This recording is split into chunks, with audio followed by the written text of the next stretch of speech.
Welcome to LC Screen Talk. My name is Larry, and this is my review of Zama. Zama is a 2017 Argentinian period piece that follows a Spanish officer as he waits for his long overdue transfer to Buenos Aires. The film is directed by Argentine director Lucrecia Martel and was one I was never aware of going into this viewing.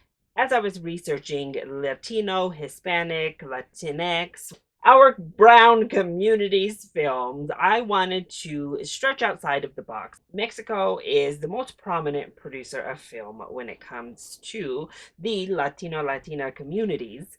And there aren't very many female directed films when it comes to Latinx cinema.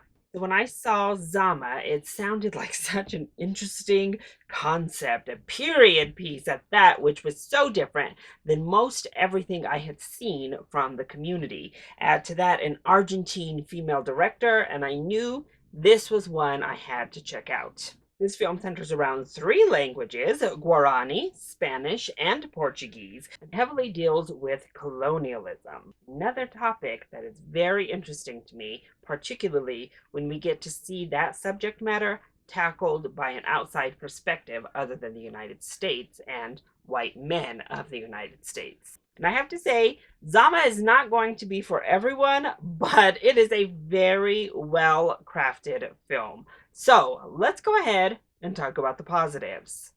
My first positive is Lucrecia Martel, our director here. She has such a keen eye for filmmaking. This is an absolutely stunning film to look at, not only from a cinematography standpoint, but just the direction she is able to deliver, the shots, the framing, and how we focus in on different aspects within the frame is fantastic. And on top of that, the way she handles colonialism is masterful. This is more than a period drama. I would say this is like a period dark comedy because it so often looks to skewer and satire the subject matter as it's making its points about the dangers of colonialism, the dangers of racism when it comes to Argentina. Wow, is it handled beautifully.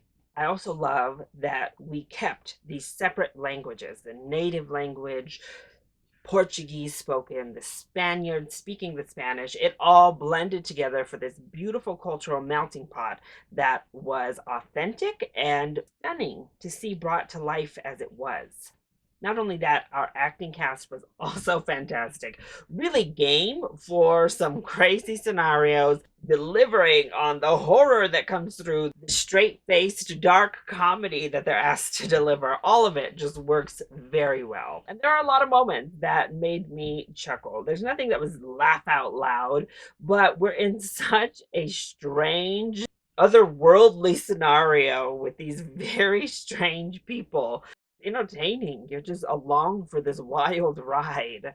Of course, the set design is beautiful. It felt very authentic. It's very interesting as well, especially as it continues to make the case of a class difference and how that relates to colonialism and how that finds its way into our story. The stark differences between the natives and all of these people of color who are living here and the different places that they live. And then we see the colonizers who have come in, the white folks who have made their way from Europe, how they're living, the easy breezy attitude toward giving away indigenous people as slaves or using them as houseboys and housegirls, telling their tales as funny little anecdotes. It's really beautifully done. It's all just really well handled. But in addition, the costume design is beautiful and really highlights these things, as does the set design. So then, what doesn't work so well when it comes to Zama? Well, I think it drags a little bit. I don't know that it had to be quite as long as it was.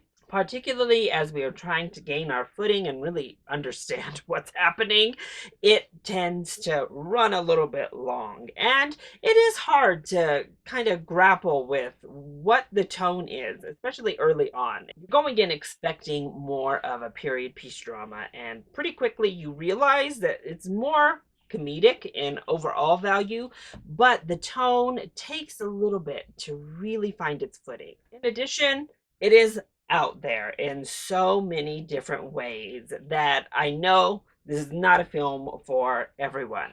But if period pieces with a message are something that you're seeking out, if you want to support an indie Latina director, I think Zama is definitely worth the price of admission. This is one to seek out and is currently for free with your subscription on Amazon Prime. It's a beautifully crafted film that pushes the boundaries and explores familiar issues, but shines a light on a different place and time in the world than the perspective we're often given through Hollywood films. So that is my review of Zama. I hope you enjoyed it. If you did, go ahead and click like down below and subscribe to the channel so you are always up to date on my latest videos. Also, join in on the discussion. Are you excited to see Zama? Or have you already watched this one? If you have, let me know your thoughts either in the comment section down below, or you can hit me up on Twitter. I love you all so much for your continued support. Thank you for watching, and I'll see you next time. Bye!